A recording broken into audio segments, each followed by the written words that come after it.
Hello, I'm Yves Lambois, Professor of Art History at the Institute for Advanced Study, and it is my pleasure to introduce you Mignon Nixon, who is professor at the Venerable Courtald Institute of Art in London and hardly needs any introduction. She is today the most formidable voice of what one has come into the habit of calling a feminist art history, a work, together with that of literary critics Jacqueline Rose and Parveen Adams, psychoanalyst Judith Michel, an art historian and neighbor, and present here, Al Foster, provides the most eloquent proof that contrary to all those who declared it dead and buried, psychoanalytical discourse has still a major role to play in helping us understand who we are and where we stand, and particularly why do certain catastrophic events take place, why, as a species, man doesn't seem to be able to learn much lesson from history. I should say at the outset, as you will no doubt find out for yourself when hearing Professor Nixon's lecture, that a feminism and an incursion into psychological theory are quite different from the Freudian and then Lacanian catechism that rocked the humanities more than a generation ago and was distilled, not always to remarkable results, into the field of art history. At the very beginning of the 90s, while this wave of Lacano-feminism was beginning to show certain signs of fatigue, Professor Nixon edited a special issue of the journal October, among the editors of which we both count, in which she quoted Parveen Adams as saying, I quote, "Naive musings on creativity, reductive speculation about authorial motivation, sentimental description of aesthetic experience, all these have played too great a part in psychoanalytical studies." End of quote. All too true, as is true as well that none of this is to be encountered in Professor Nixon's work. Perhaps this is due to the fact that she began as an artist, as I just learned, or an artist-to-be, ending her undergraduate studies at Harvard with a degree in the Department of Visual and Environmental Studies. That's the odd name the art school has there. And then a few years later, her MFA at the School of Visual Arts in New York City. At any rate, this formation, rare among art historians, certainly played a role in the fact that her use of theory never sounds formulaic, that she always asked theory the questions that art objects ask her in their materiality. Professor Nixon's first book, devoted to the recently deceased sculptor Louise Bourgeois and published in 2005, initiated a continuing unorthodox exploration of the potential use of psychoanalytical theory as a guide to artistic production and its historical context. She was helped by the fact that Ms. Bourgeois had herself encountered the unorthodox work of Melanie Klein and had been deeply interested by Klein's extremely suggestive theory of the part object.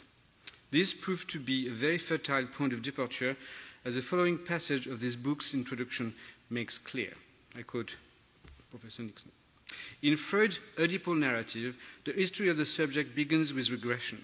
The crisis of the Oedipus complex, an event occurring sometimes between the age of 3 and 5, marks the subject's entry into the social order, into language and loss, the dimensions of experience Lacan would later call the symbolic. Klein, however, on the basis of her work with very young children, embraced Freud's metaphor of archaeological exploration to argue that the deepest strata of the psyche lie before and beneath the unconscious-conscious division. In these diversions from Freud, which Klein herself portrayed as a deepening of Freud's own investigation, she asserted the primacy of the infantile drives in the entire formation of the subject. It is this assertion of the primacy of infantile drives that allowed Klein to address, much more persuasively than had done Freud and his direct disciples, the pervasiveness of aggression, and to make of it a force not only equal to that of desire, but part and parcel of it.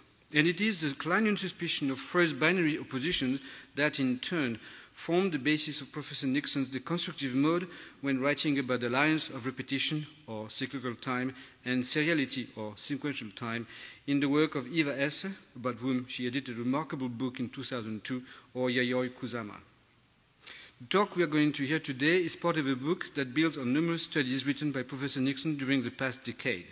Entitled this title, it concerns, along with that of Kusama, the art of 5 other female artists of the post-war period: Yoko Ono, Carly Schneemann, Yvonne Rainer, Martha Rossler, and Nancy Spero. It is a version of the section concerning the latter artist who died in 2009 that we'll have the pleasure to hear today. After which, there will be a period of questions and answers, and following that, a reception in nearby Full Hall to which you are all invited. So, without further ado, let us welcome Professor Nixon.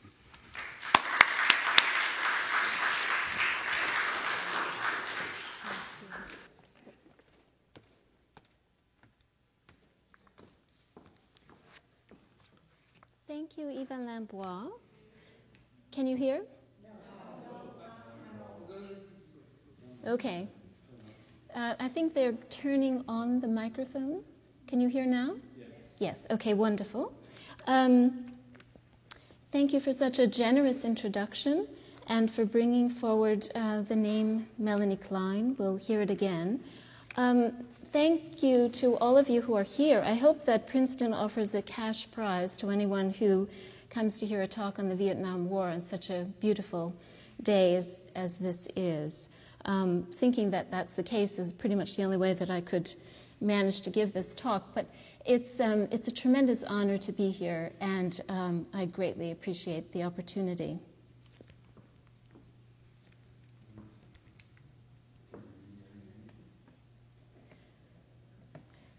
The talk today returns to the scene of war resistance and emergent feminism in the Vietnam era.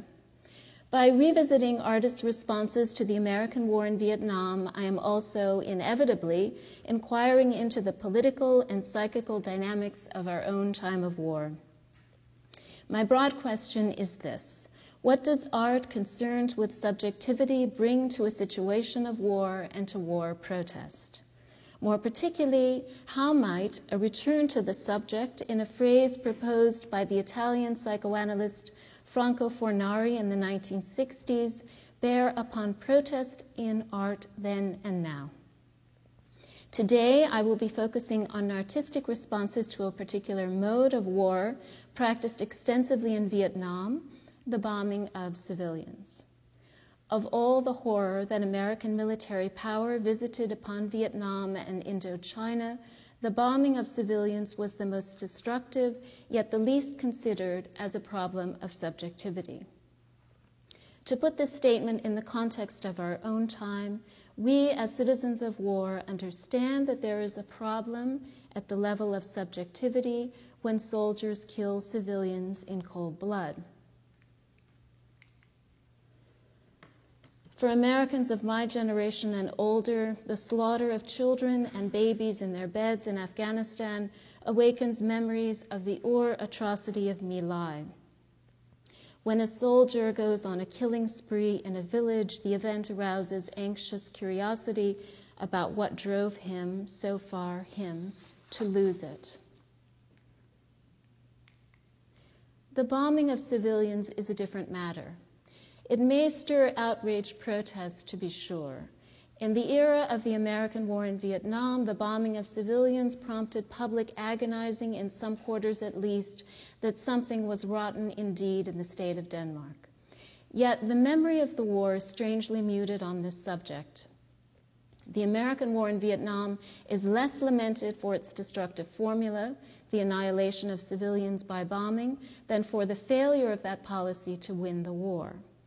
When comparisons are drawn between the war in Vietnam and our current wars, that perennial exercise in learning the lessons of Vietnam, bombing civilians is seldom the cardinal theme.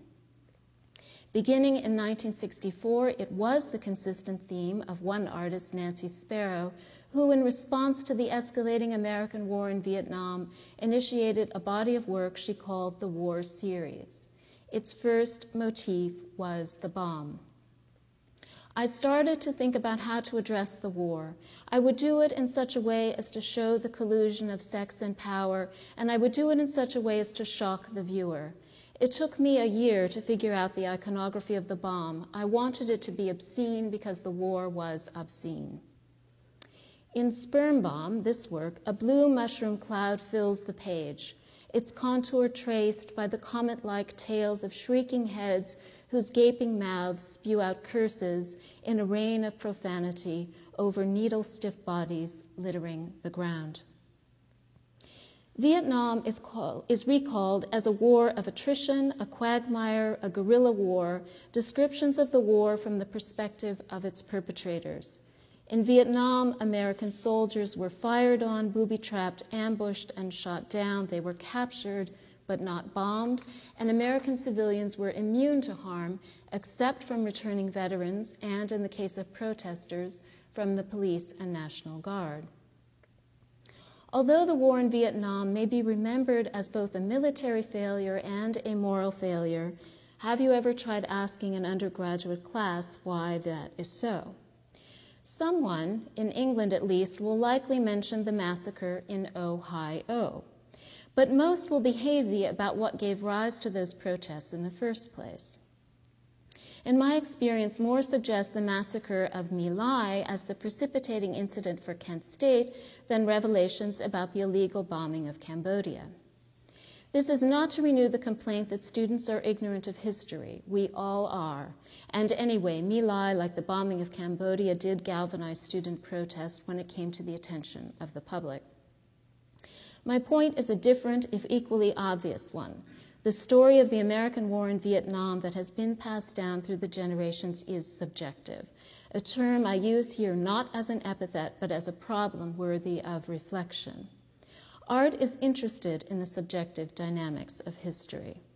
The coupling of Kent State and My Lai, for example, might be revealing of what the artist Mary Kelly has recently described as a political primal scene. Kelly's suggestion is that each generation remembers the parents' war through some fragment that comes to stand for the war one did not actually witness or was not old enough to grasp. My Lai and Ohio may be twinned for good reason if that conjuncture encapsulates the story of Vietnam as a traumatic history of war as atrocity.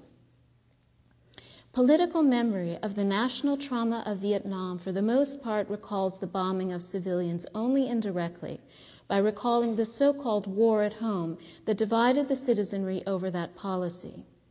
We, the perpetrators and their descendants, retain the memory of individual atrocities as aberrations of war, rogue actions that exceed the limits of war's legitimated violence. War, Franco Fornari observed, is a social institution. The psychoanalyst Juliet Mitchell has added to that description that war is a socially legitimated mode of violence. It obeys laws, the most fundamental of which is that violence is exported outside the group.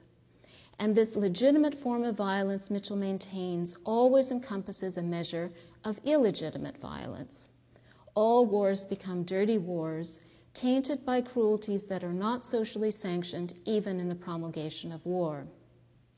But there are degrees of illegitimacy. What if a war's violence is deemed illegitimate by a significant proportion of those charged with fighting it? The American war in Vietnam was waged in defiance of widespread public protest. That protest focused in particular on the killing of civilians, and was joined by veterans in large number who attested to the illegitimacy of the war's violence, violence that breached the moral code of a broad swathe of the citizenry that had sanctioned, for example, the atomic bombing of Hiroshima and Nagasaki. In the political memory of Vietnam, the chemical weapon napalm is the symbol of illegitimate violence. We remember the name napalm, like the name My Lai, as belonging to the lexicons of atrocity and shame. But take napalm out of the equation and memories about what happened out there become vague again. The cultural amnesia enveloping the American war in Vietnam is arresting when one considers the scale of the event and especially the trouble it caused back home. So what happened out there? From the mid-1960s to the mid-1970s, the United States bombarded Indochina with an explosive force equivalent to over 600 Hiroshimas. Through carpet bombing, defoliants, and anti-personnel weapons such as cluster bombs, the American military destroyed villages, lands, ecosystems, and people. Counting the dead and injured is still in progress, but the best current estimate is some 4 million killed, including 2 million civilians. A number multiplied by the toll of war wounded, some 2.5 million soldiers and over 7 million civilians. That is not to mention the refugees or those sickened over time by herbicides or those injured by the mines left behind when the United States pulled out. What the United States military inflicted on Vietnam, the historian Nick Turse has demonstrated, was a system of suffering. It may be no coincidence that the predominant modes of avant-garde production engaged in by anti-war artist activists concentrated on the system. The system was the thing. And here again, we meet the problem of subjectivity. Where might the subjectivity of the system reside? Robert McNamara's head seems an insufficient answer, despite the particular fixation of the war's architect on the systematization of suffering. As Freud pointed out some time ago, we are all very bad, but our individual evils do not rival those of the state. The state, Freud observed, forbids certain crimes of violence, quote, not because it desires to abolish violence, but because it desires to monopolize it, close quote. Even self-interest does not constrain the state from violence, for it contended as it might constrain the individual. Nations still obey their passions far more readily than their interests, he asserted, adding, their interests serve them at most as rationalizations for their passions. They put forward their interests in order to be able to give reasons for their passions. This idea that the belligerent state and the war citizen are radically incongruous at the level of subjectivity carries the terrifying implication that we cannot ultimately fathom or restrain the state. Freud's Thoughts for the Times on War and Death was written at the time of the First World War, and his portrait of the belligerent state as quintessentially malevolent, enthralled to its own rapacious passions and autonomous, holding a monopoly of all the violence in its citizens, befits the particular horrors of that epic carnage.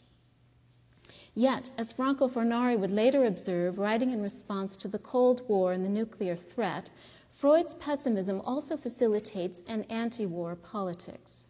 Freud's radical ethical position on war, as Fornari characterizes it, underscores the individual's alienation from the state.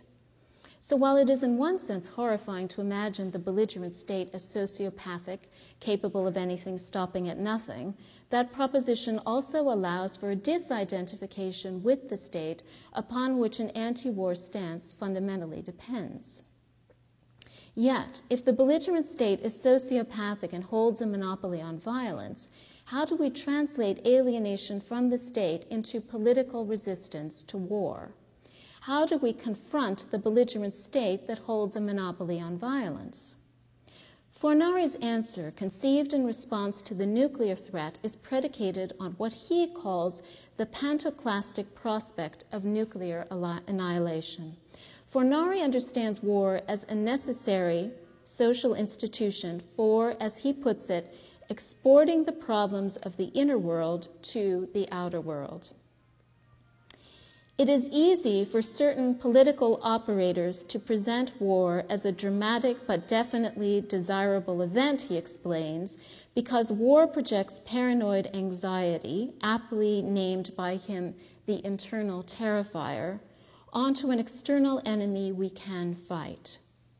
Reworking Freud's economic metaphor of a state monopoly on violence, Fornari contends that the individual deposits private violence, quote, into the state as if into a bank, close quote. Faced with the pantoclastic prospect of nuclear war, in which it is realistic to suppose that the destruction of the enemy will result in the annihilation of ourselves and all that we love, Fornari reasons the individual will be motivated to withdraw the destructiveness he or she has deposited into the state. This appears to be the only path, Fornari claims, if the state is to be liberated from the accumulation of private violence which it has monopolized, capitalized, and finally increased to nuclear proportions, close quote. How then to withdraw one's private violence from the state? Fornari presumed that the growing destructive intensity of war, having reached its zenith in the nuclear age, would precipitate war into a state of crisis. Herein lies our hope, he counseled.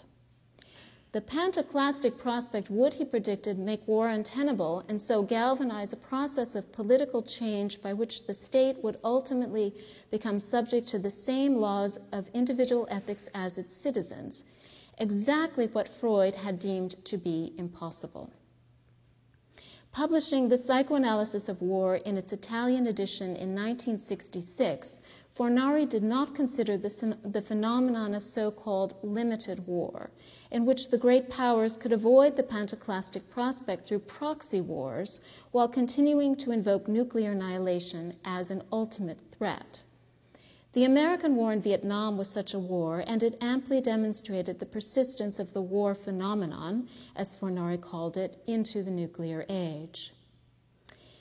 Yet, if Fornari was naive, or at least prematurely optimistic about the pantoclastic prospect being our hope, his psychoanalysis of war did identify a psychic and political dynamic that also galvanized the anti-Vietnam War movement. This was what he called the return to the subject. In keeping with Fornari's suggestion that war is impeded if we each withdraw our private violence from the state, the anti-war movement attempted to do just that. Opposition and resistance to the draft provide the model for this strategy. Draft dodging, draft card burning, draft counseling, and combat refusal were all tactics that helped deprive the state of individual violence. And opposition to the draft was effective, both symbolically and practically. The withdrawal of private violence actually helped end the war. But the political pressure to remove ground troops from Vietnam also led to an unintended consequence, the intensification of the aerial war and ever more frenetic bombing of civilians. Later, the state learned the lessons of Vietnam by suspending conscription and redoubling the commitment to aerial warfare, a formula that excludes the most direct and visible means by which citizens can withdraw private violence from the state.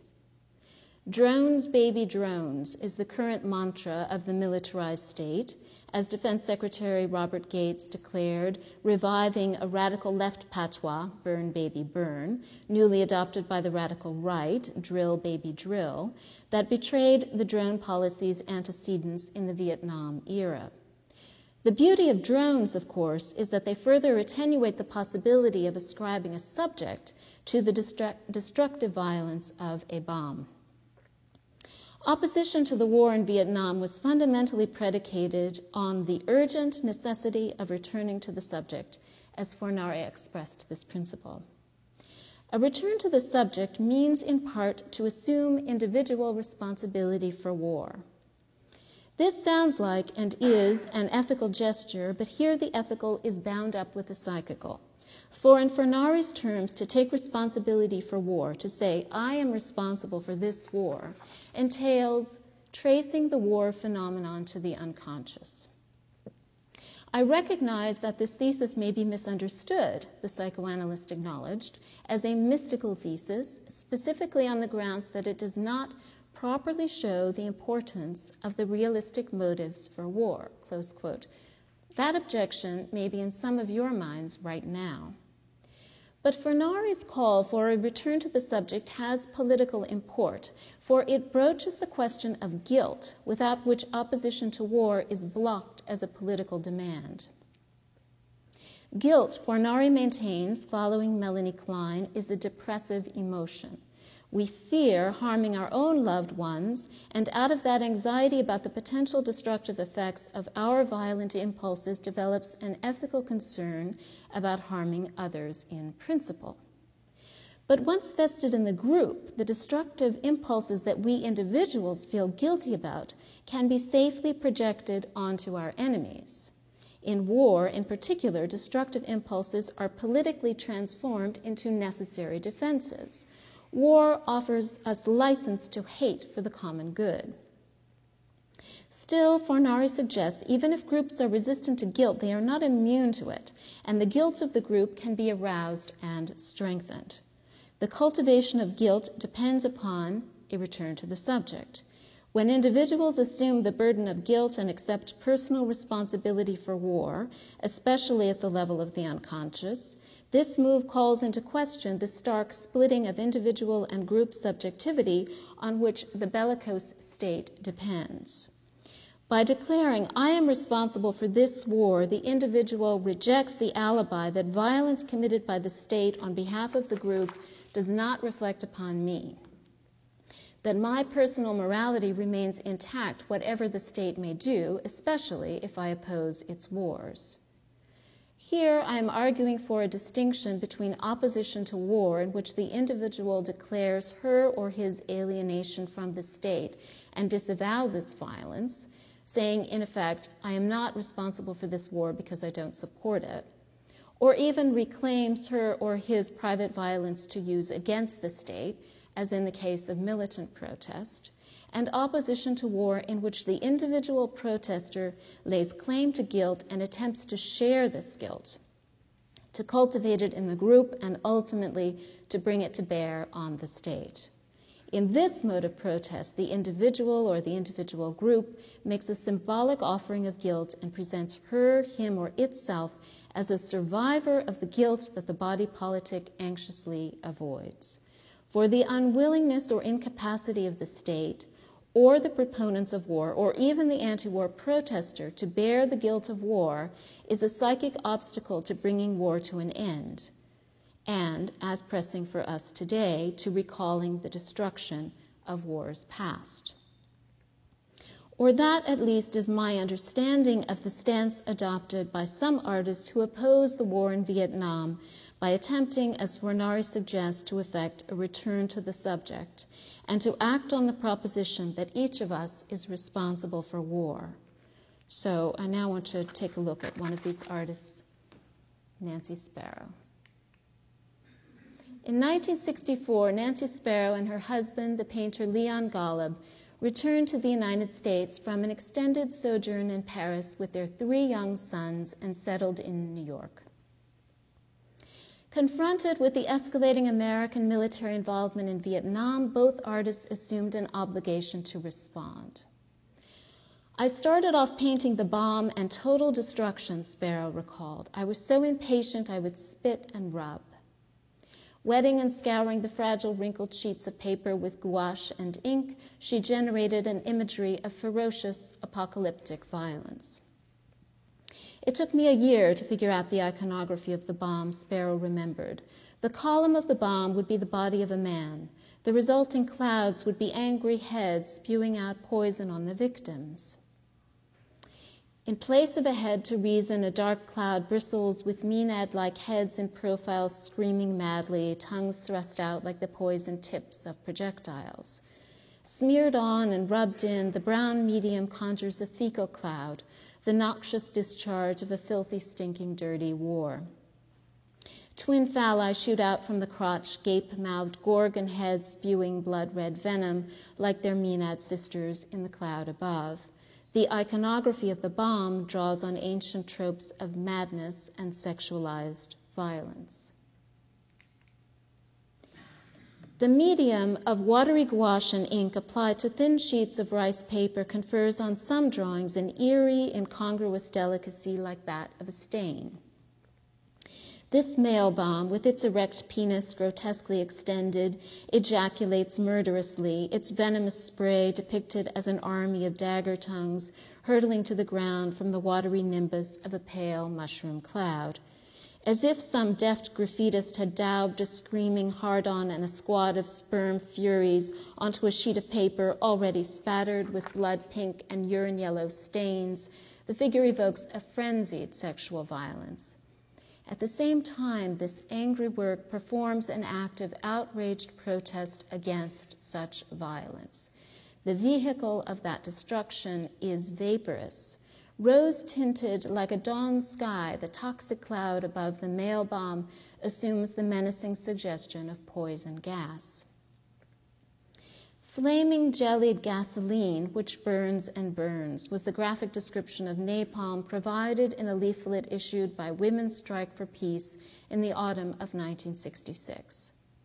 As word drifted home to Americans about the use of chemical bombs and poison gas in Vietnam, protests against the war intensified. In 1967, Women's Strike for Peace issued a women's statement of conscience declaring the group's moral responsibility to support the refusal of draftees to serve in a war that, quote, so outrages their deepest moral and religious sense, close quote. We shall, under no circumstances, resort to the use of such weapons unless they are first used by our enemies, Franklin Roosevelt had declared in 1943, instituting a ban on chemical and biological weapons that did not survive even to the time of the Korean War. In keeping with the aims of the women's peace movement, Male Bomb is an accusation against the wildly excessive state violence into which men's bodies and fantasies were being conscripted, to drop napalm, cluster bombs, and chemical gas on villages, to flay the skin of children, to poison and incinerate, to torture, to kill anything that moves. But Male Bomb also offers an impassioned defense of men's refusal to lend their bodies and fantasies as weapons in what Women's Strike for Peace called this immoral, unjust, and brutal war. Male Bomb and the war series itself exemplify apotropaic political speech, displaying ecstatic war violence precisely to ward off such violence, underlining the moral right of war conscripts to refuse to participate in a war that, in the testimony of many returning soldiers, condemned them to the commission of war crimes. I started working rapidly on paper, Sparrow recalled, producing angry works, often scatological, manifestos against a senseless, obscene war, a war that my sons, too young then, could have been called up for. Those works were exorcisms to keep the war away. Close quote. Sparrow's angry works tap into the violent fantasies that emanate from the drives and that are appropriated by the state. The Male Bomb marks a return to the subject as a reclaiming of individual violence, an exorcism to keep the war away. By owning the violence that once belonged to us, Sparrow suggests, we may begin to contemplate the passions that inflame the state. In the psychoanalysis of war, Fornari argued that war is the treatment regime by which society cures its own madness, projecting internal paranoid anxiety onto an external enemy. Replacing spontaneous violence with social, organized violence, war binds individuals together against a common enemy, an enemy that turns the fantasy of internal persecution, the internal terrifier, into the reality of an external threat. In this way, Fornari contends war promotes a pathological elaboration of mourning in which destructive instincts and their effects are disowned by being displaced. Those familiar with Melanie Klein's work will immediately recognize Fornari's debt to Klein, and in particular to her analysis of infantile aggression as characterized by extreme states of paranoid anxiety. The infant, Klein maintained, lives in the grip of destructive drives. Projecting its own destructiveness onto external threats, the fragile ego is assailed by them in turn and lashes out in furious attacks. Its urine burns, its feces poison. Over time, Klein suggests, the frenzy of infantile anxiety is subdued, but never overcome. It remains a constant of psychic life in the form of what she called the paranoid schizoid position. By terming paranoid anxiety a position, a locus, rather than a stage, a limit, Klein insists that the destructive drives are alive in us, available. War is the paranoid schizoid mode par excellence. In war, we might say, tracing the line of Melanie Klein's thinking as it underpins Fornari's, paranoid schizoid fantasies prevail, and the destructive instincts are in the ascendant, just as they are in infancy, and in the extreme states of anxiety we all sometimes feel. What is there inside in one that knows all about war, as Gertrude Stein so aptly phrased the question? Sadistic fantasy is, by Fornari's account, a solution to an urgent problem, which is that of ridding oneself or one's group of psychotic excess. There may be an actual enemy, but even if there is none, psychotic excess demands that one be found or made. Sparrow's bombs summon the frenzy of psychic exorcism as the body politic is weaponized and girded for destruction. But if sadistic fantasies assuage the immediate problem of expelling psychotic excess, they also create a new threat in the form of enemies infused with the very menace that paranoid fantasy has assigned to them. The extravagant sadistic fantasies of war, the fantasies that impel the group to incorporate its violence, can be sustained in combat with the enemy. When the enemy acts out the paranoid fantasies assigned to it, sadism thrives under the banner of legitimate violence. But what happens when the state compels sweeping violence against civilians? In Vietnam, the state availed itself of a dehumanizing ideology. Conscripts were trained to kill gooks, and racism was used as a tool to legitimate indiscriminate destruction, exploiting the reserves of racist violence on deposit with the American state. Yet this dehumanizing of the enemy that was used to legitimate killing also licensed atrocities, such as My Lai, which in turn aroused what Melanie Klein would call depressive anxiety and its defenses. In Klein's theory, the paranoid schizoid position is ultimately countered by another psychic trend, the so-called depressive position. The depressive position, in simplest terms, furnishes our guilt. The anxiety of aggression, the fear of destroying the good along with the bad, gives rise to depression, and so winds down the sadistic spiral. Except that groups are less susceptible to guilt than individuals, and except that guilt, perhaps especially the guilt of the group, is experienced as a threat in itself. Sparrow's war series takes on the sadistic violence of the belligerent state, but also the manic defenses against guilt that are the ultimate weapon of war.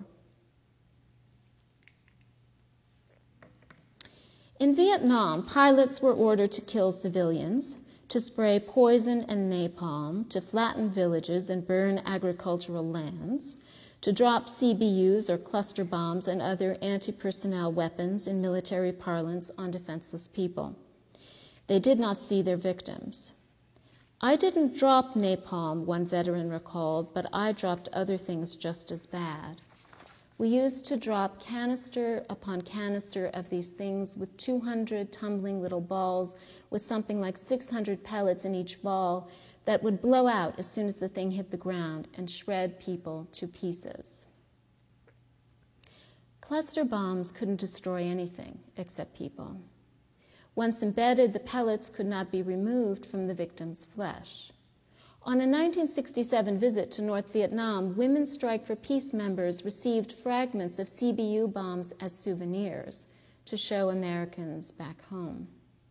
Survivors of those bombs suffered terribly, the pilot explains, on camera, his guilt the delayed horror of one who has come to see himself, effectively, as a mail bomb. I look at my children now, and I don't know what I would think if someone napalmed them.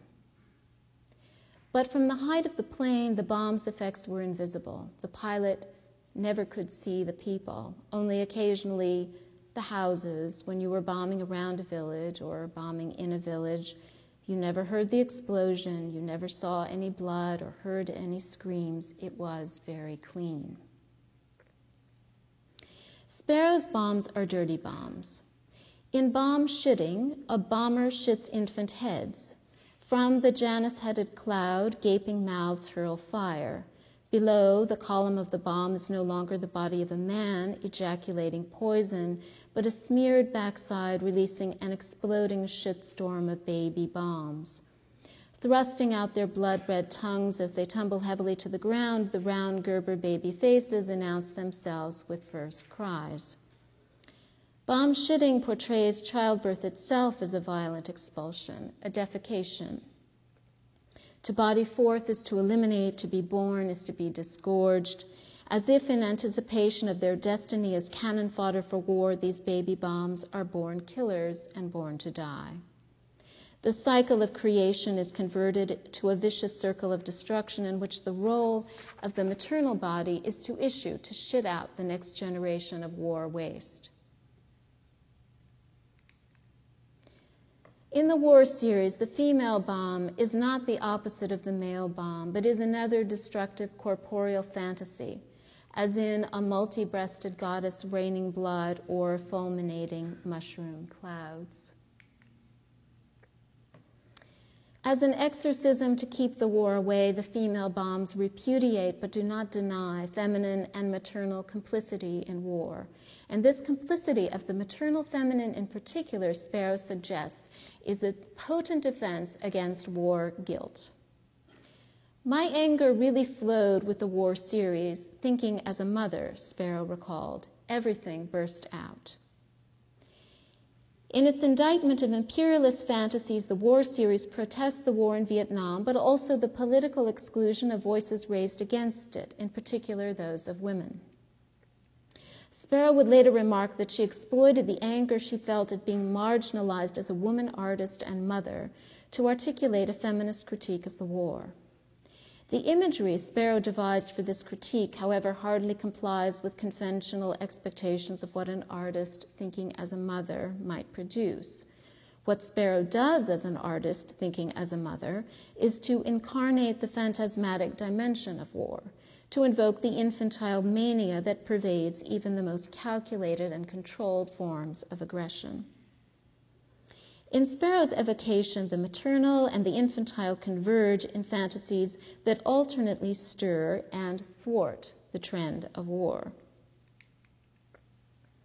On the one hand, the maternal body of bomb shitting is a baby bomb factory, inanely producing and delivering weapons of war.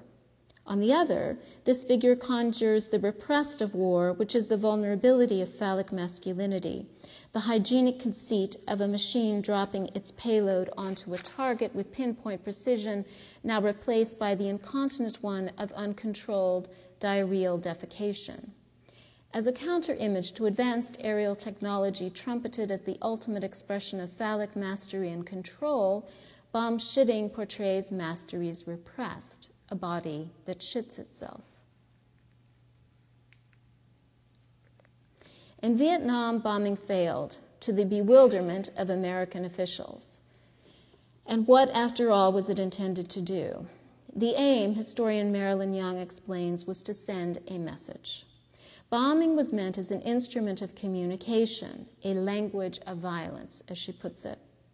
The resistance of the Vietnamese to the message of carpet bombing drove successive American presidents to redouble and expand the attacks, a hysterical escalation that led Richard Nixon eventually to threaten nuclear war. As he told it to his aide, Bob Haldeman, "I call it the Madman Theory, Bob. I want the North Vietnamese to believe I've reached the point where I might do anything to stop the war. We'll just slip the word to them that, for God's sakes, Nixon is obsessed about communism. We can't restrain him when he's angry, and he has his hand on that nuclear button." Sperm Bomb portrays the mushroom cloud as the very symbol of war's de-repression and as the emblem of the imperial hysteria aroused by phallic failure. In Vietnam, troops were killing innocent civilians to meet the Army's demand for bodies, the journalist Deborah Nelson explains. In the account of one soldier she interviewed, aerial attack was the most common means of satisfying this demand. She quotes him, "GIs were supposed to shoot any dude that run, and lots of them did. Run from the GIs, run from the gunships, run from the loaches. The gunships and loaches would hover over a guy in the fields till he got scared and run, and they'd zap him." End of quote. But it didn't have to be a guy. It could be a woman or a child. I'm showing you here a work by Martha Rossler from her very well-known series, Bring the War Home. This is a collage that's developed from a photograph by Larry Burroughs, published in Life magazine, of Tron, this young girl who was shot precisely in this way, in a free fire zone for moving by American troops in a helicopter.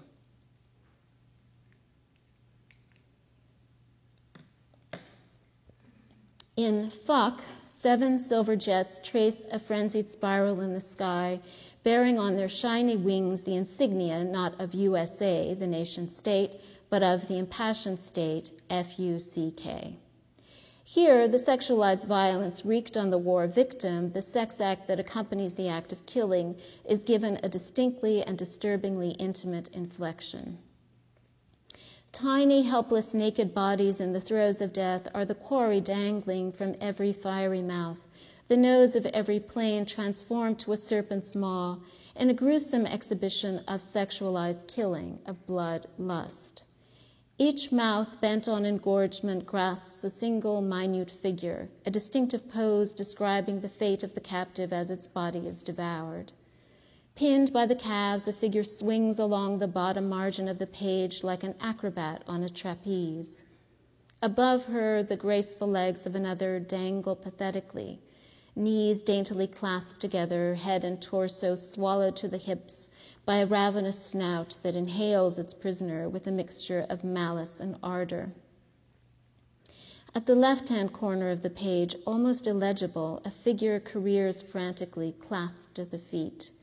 Near the center of the vortex, a muscular torso, clenched arms thrust out in a wide V, resists annihilation to the last, while at the apex of the page, a spidery figure flails against the sky, caught by the arm in a pincer grip.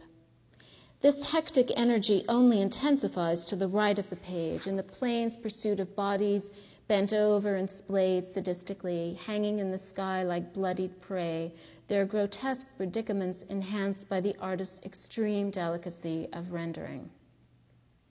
Sparrow's preoccupation with the individual pose, answering the obscenity of war with the specificity of a given figure, is a defining characteristic of the war series. No graphic shorthand diminishes the weight of an individual death. Miniature figures compel close looking, demanding intimacy with the page, and this proximity, dictated by the scale of marks and the details of rendering, carries political import. Until we grasp that even aerial and remote-controlled warfare is bound up with sadistic, often sexualized fantasy, Sparrow suggests, we will not understand war at all. I've nearly reached the end of my time, but I do want to leave you with a few words about peace. You've been very patient, and I think you deserve it. It is a queer experience, Virginia Woolf remarked, lying in the dark and listening to the zoom of a hornet, which may at any moment sting you to death. It is a sound that interrupts cool and consecutive thinking about peace. Yet it is a sound far more than prayers and anthems that should compel one to think about peace. Unless we can think peace into existence, we, not this one body in this one bed, but millions of bodies yet to be born, will lie in the same darkness and hear the same death rattle overhead. What might it mean to think peace into existence from one's bed? Asked Virginia Woolf in 1942. Yoko Ono and John Lennon asked the same question in March of 1969, when the couple celebrated their honeymoon by holding a bed-in to protest the American war in Vietnam and to promote world peace. It was not an idle question, even if the couple did ask it in bed, stretched out in chaste white nightclothes and looking at times more like companionable convalescents than newlyweds.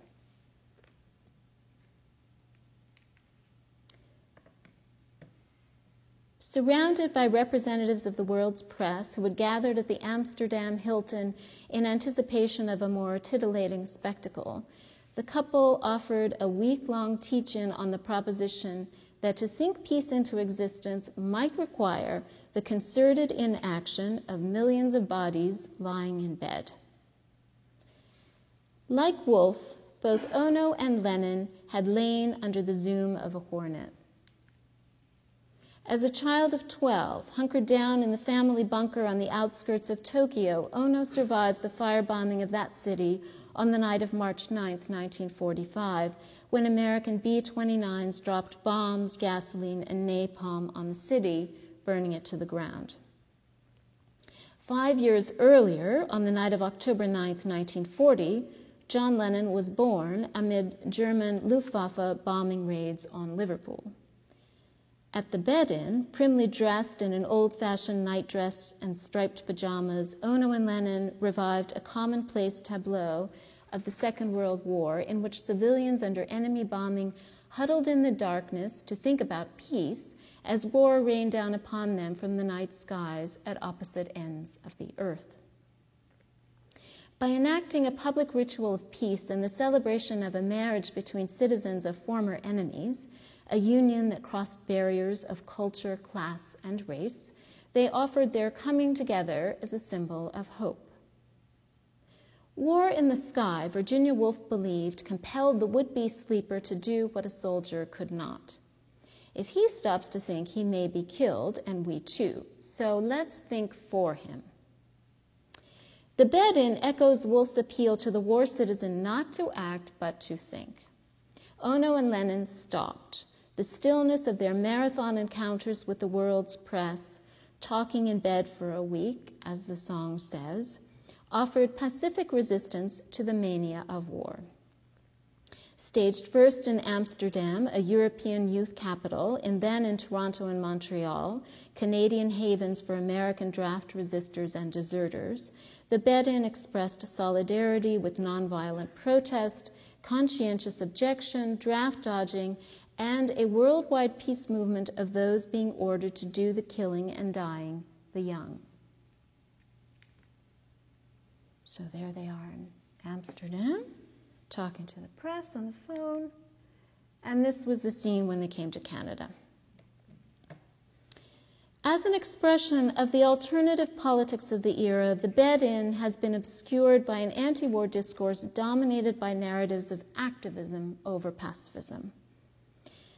The principle that actions speak more loudly than words, echoing the rationale for war itself, became a more frequent refrain of anti-war protest as the war intensified. A sense of impotence in the face of a political establishment engaged in increasingly violent retribution against dissidents nurtured a militant protest culture. Protesters felt obliged to put their own bodies on the line against the state. Adopting a defiantly pacifist stance, lying down and talking, Ono and Lennon questioned the privileging of action over speech and war resistance that reproduces a central tenet of war. The bed-in for peace was a call to, in their words, protest against the war anyway, but peacefully. The couple themselves chose to resist the self-perpetuating logic of violence by extending techniques of nonviolent resistance to the airwaves.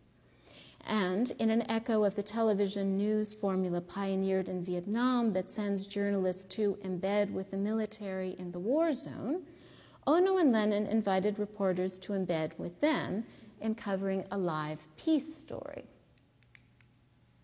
So there it goes.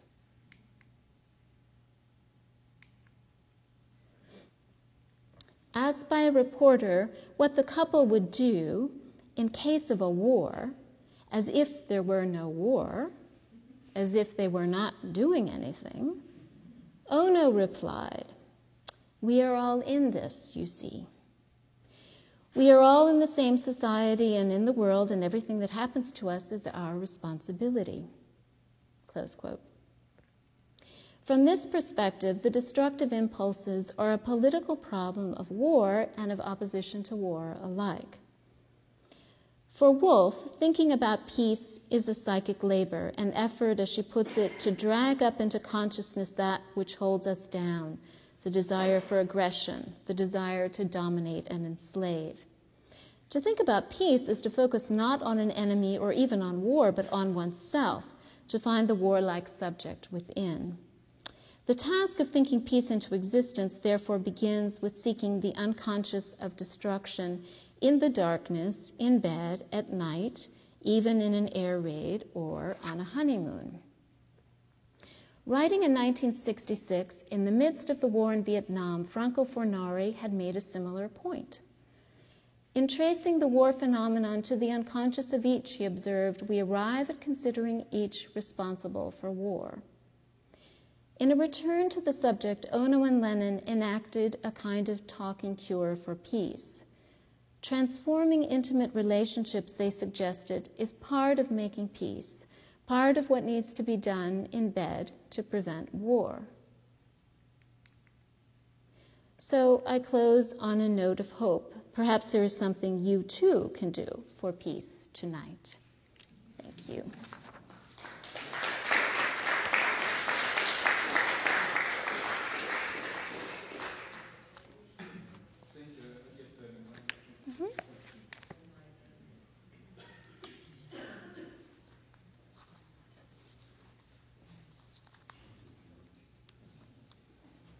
We're waiting for a microphone for you all.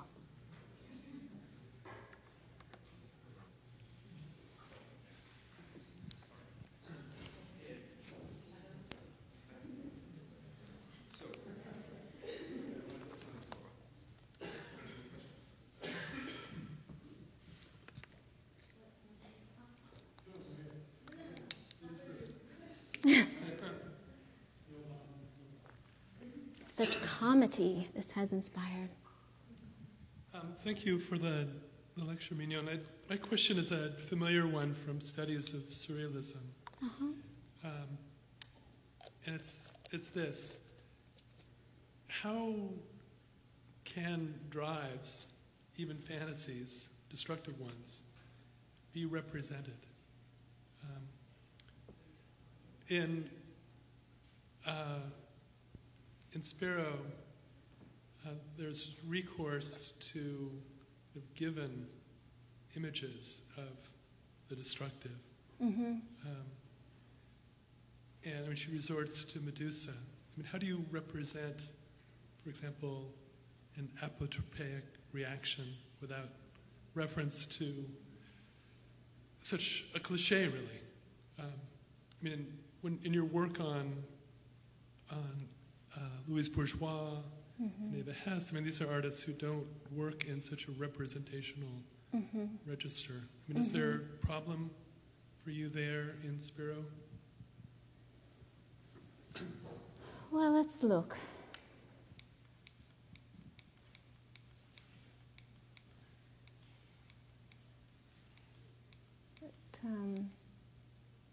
Maybe this. Or actually that one, which is the one that you're talking about. And I read for you self-consciously a bit of her explanation of the process of coming to make these works, where she talks about it having taken a year to arrive at the iconography of the bomb, and makes explicit that she's working on a problem of iconography. And of course, well, I shouldn't say of course, because there's no reason that you should know it, but Sparrow was very committed to figuration, as was Leon Golub. So the commitment to figuration, the question that you're posing about representation, has to be considered in her work. And the reason that I offered you description of the idea of the Maenad or the Fury is in part to reference this moment in Benjamin Bucklow's text about her work, where he talks about painting's lost resources in myth, and the way in which there is in Sparrow this kind of mining of the mythological. And I think that in this particular body of work, that is very much associated, on the one hand, with myths of modernity and the idea of myths of modernity and modern warfare, and on the other hand, with the atavism of the passions and the history of their representation. So I guess what you're saying is it doesn't do it for you, but I think that that those are some of the tropes that she is working with. that, that the notion of the mushroom cloud and that particular figuration of the bomb as a kind of mnemonic recovery of the amnesia of Hiroshima and Nagasaki is also at stake in it, and makes iconography an available strategy for her. But yeah, thank you. Thank you for the question. Yeah, thank you for your conference. Actually, my question is quite related to the one of Hal. Actually, I was wondering during your paper if Spero had a deliberate reference to futurism, if there was an anti-futurist genealogy in a way in all these series that you have showed tonight.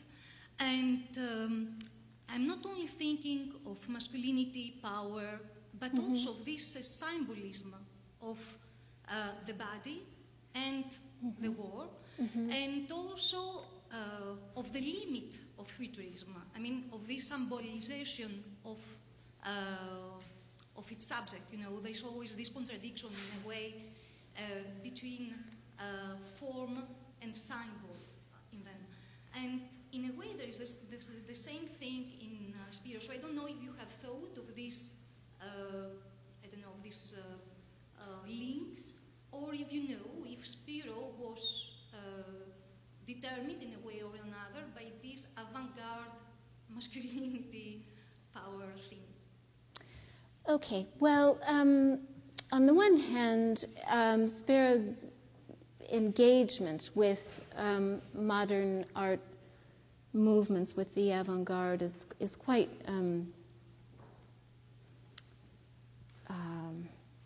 promiscuous. I mean, there's really nothing that I would rule out in terms of her being interested or knowledgeable about it. An artist who is interested in reference. I don't recall anything specifically which is addressing the Futurist Manifesto or Futurist statements about the hygiene of war, these kind of things. But I would certainly agree with you that, and I appreciate your highlighting that the way in which she focuses on a particular figuration, to return to Hal's point, of masculinity is thinking about this kind of conjuncture of the very modern and the mythic, and is attacking in a way, anachronistically. That's one of the devices that she's very concerned with in this body of work, this conjuncture of modernity and myth. So it's a great point. I have to think more about it, though. But thank you.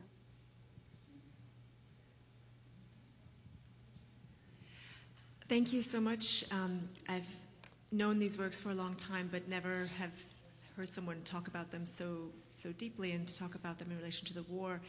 And I guess it brings up for me, I don't know, this history about where they were seen and how people reacted to them. Right. Because you're making this, I think you're making a very complex claim that they're doing much more than I thought they were doing, because I had seen them as sort of in the context of 60s feminism as being sort of very straightforwardly anti-male, anti-sexism with the large penises and so on, all of that. And you're claiming now, it seems, a much more complicated set of ideas about all of our drives and not just masculinity, and focusing on the sort of the pregnancy and the giving birth. And I'm just wondering if all of those nuances, if you know that was seen and understood at the time, or if there was more a kind of a sense that it was a more straightforward, sort of anti-male, militaristic kind of set of imagery. Yeah, well, the works were made primarily, well, I shouldn't say made, let me start again. The works were primarily exhibited at the time in anti-war protest shows. So that was the context of display, like Angry Arts Week, so they weren't being presented in the kind of context of display where you would see them now. These works have been shown in a number of recent museum exhibitions where they are accorded a different kind of attention, which makes them also available to a different sort of reading. However, when I did have the opportunity to speak to Nancy Spero about her ideas on the presentation of the works before she died, she was quite clear that they were never intended to be displayed exclusively in the context of, let's say, an anti-war protest exhibition, that they were intended to outlive that kind of situation. And I think that is, even though you're seeing small works in enormous enlargement on the screen, but I think they actually stand up to it in most cases. So that can be for us a helpful device, that magnification. But to the question of their interpretation at the time and now, I actually think, although it's speculative, that this notion of the drives might have been in some way more accessible at the time.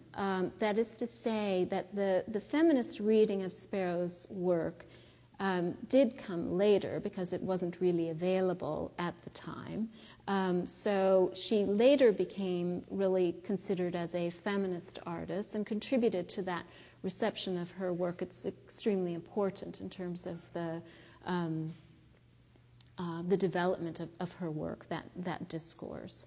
And certainly she made many statements which would echo the reading that you've suggested you had heard before about the kind of attack on phallic masculinity.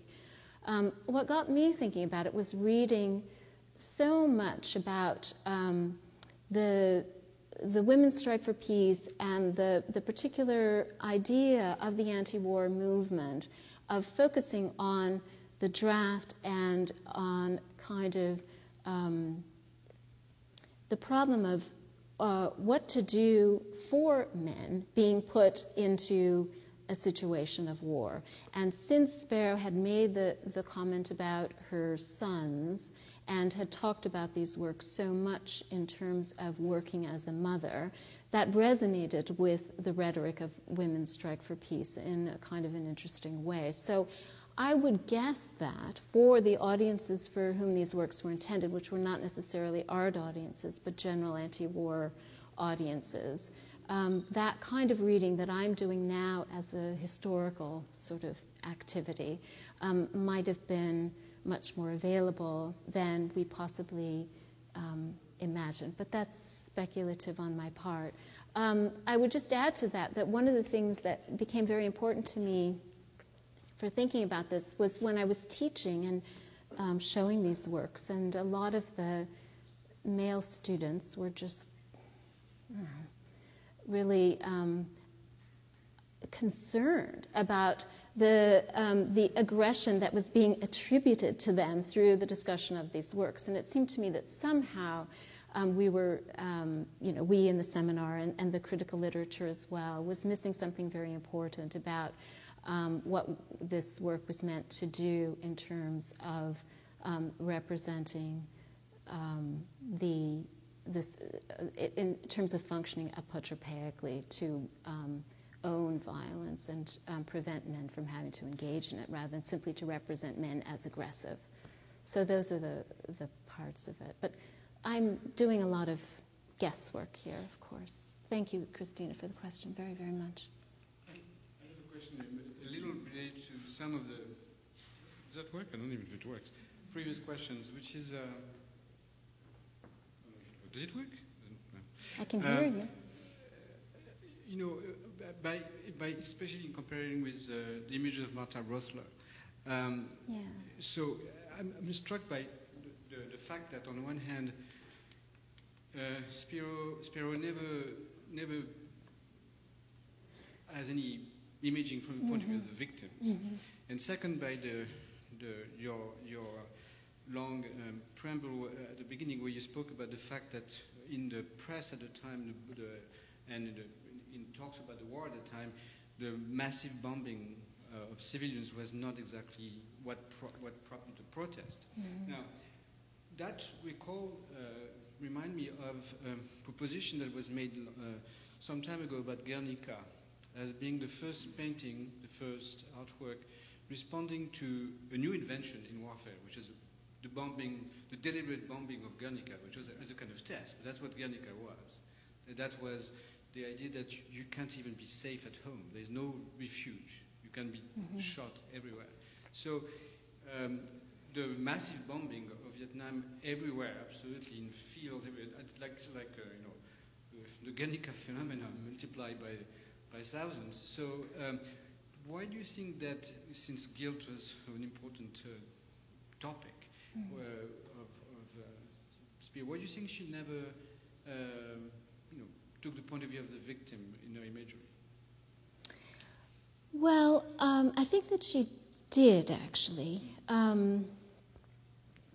There are a number of works from the series, but I haven't shown them to you, which are called Victims or Victims and Helicopters. So I've focused here on the motif of the bomb, which comes at the beginning of the series, and that shift to imagining, but it is imagining, the perspective of the victim in Sparrow's work is an important move.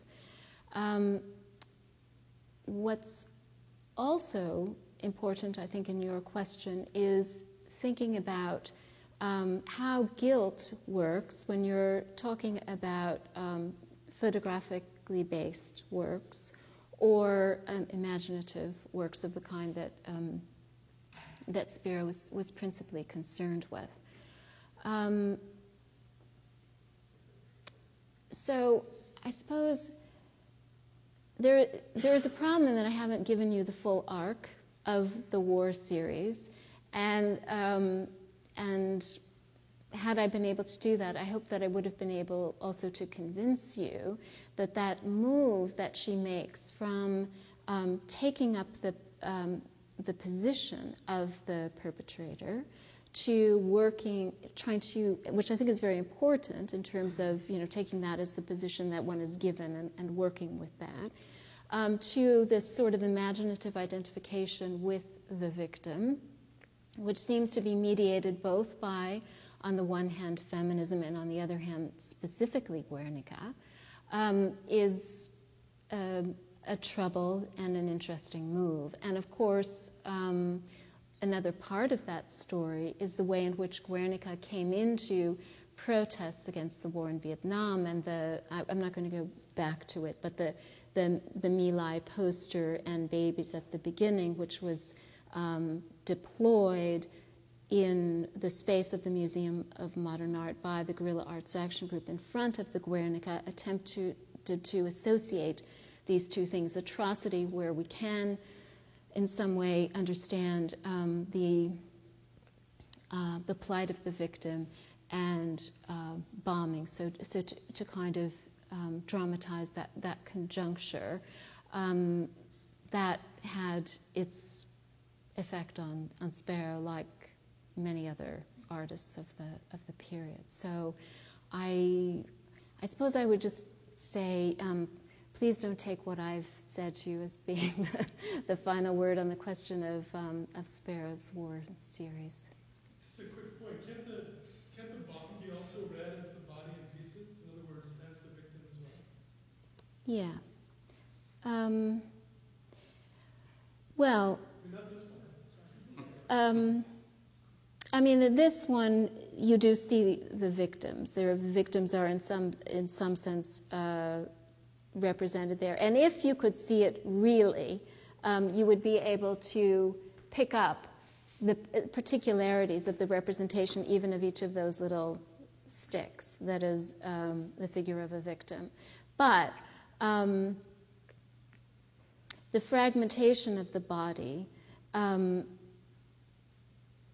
I think, this is the device that she is consistently using, and the notion of the paranoid schizoid, as I've been calling it, but we don't need to call it that, as kind of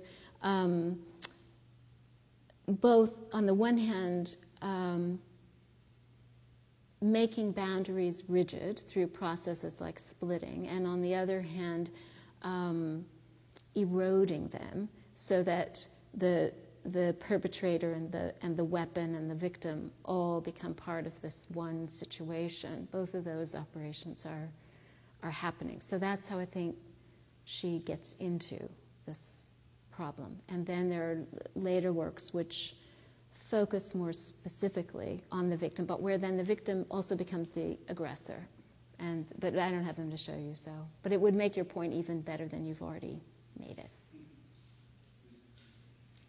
Thank you for a really incredibly rich and wonderful talk. I have a question about the role of discourse and its relation to guilt in these works and in your account, because it seems to me one of the striking things about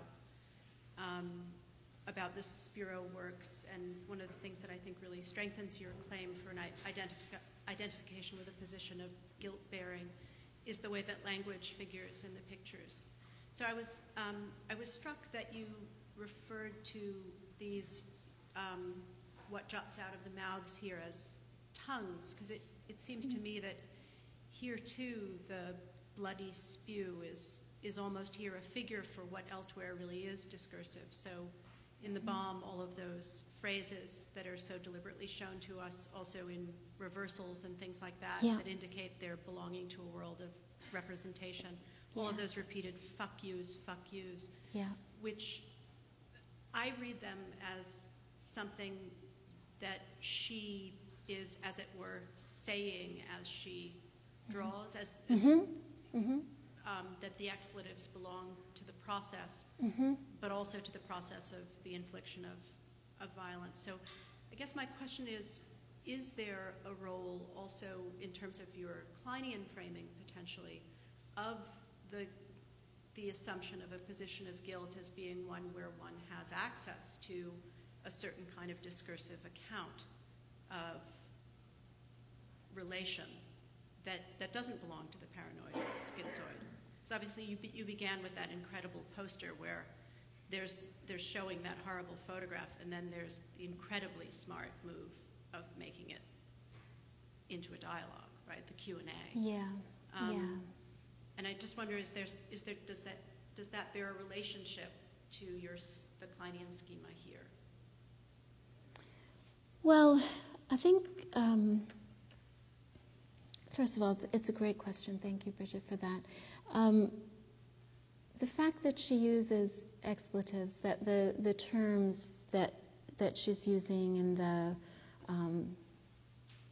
throughout the series are these kind of terms, and she has used them actually before in her work. I mean, even in and that's important, but I won't get into it. But there's, like, on the threshold of symbolic representation in a way, so that they belong to this world of graffiti. Certainly, they belong to the world of the soldier in the time of Vietnam. There's no memoir that you could possibly read that doesn't kind of trade in those curses and those terms, and that as a sort of language that is part of the regression of war, but is still language. And so speaking back to that in its own tongue and owning it also seems very important. But the idea that you're raising about this being, although it's attributed to the infantile, and this isn't, not what is available to the infant subject, but this idea of what's on the threshold of the symbolic, to show something, to enact in language something that has that kind of visceral, violent implication on the threshold of language seems very important. And this, again, is something that Benjamin Buchloh talked about in the text that he wrote on Sparrow, not on the war series specifically. but on the idea of protest and what kind of language is available to you if you are excluded from effectively the zone of symbolic speech. So the expletive is tremendously important within this body of work, as it specifically connects to Spero's feminist protest, where it becomes a very transgressive language, which is speaking back to patriarchy, which is adopting a certain kind of violence in language to dramatize one's position as not being part of the conversation. So that's in a way where the feminist and the soldier and the infant, kind of all come together in a way. So I think your question will help me to formulate that better. So thanks very much.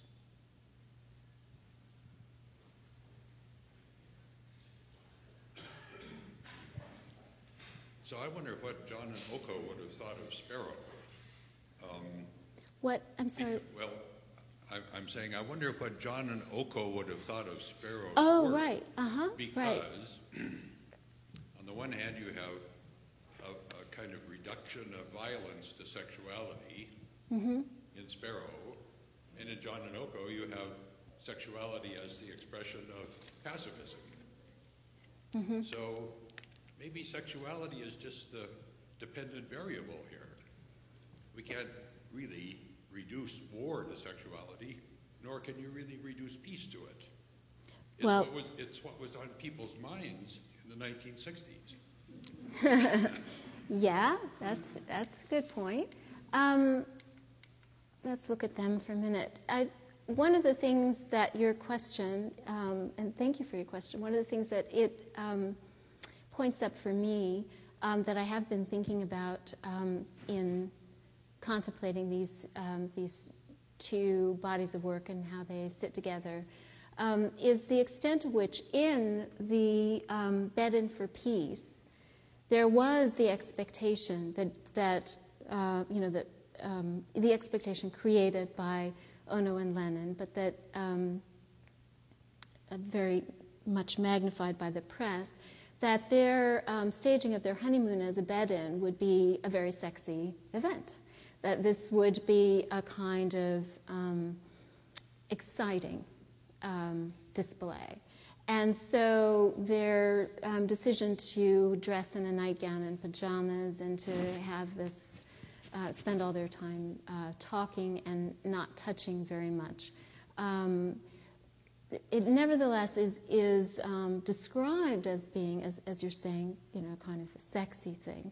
But the actual way that they performed it, it evokes a sexuality which is very different. And this is what I meant than that. And this is what I meant about this idea of taking seriously, what needs to be done in bed to think about peace. Because what they really performed together was a dialogue of equals. And there, I think, Sparrow and Ono and Lenin are dealing with some similar themes, which is the idea of war as being associated with excitement and a particular mode of sexuality which is not only aggressive but is ecstatic.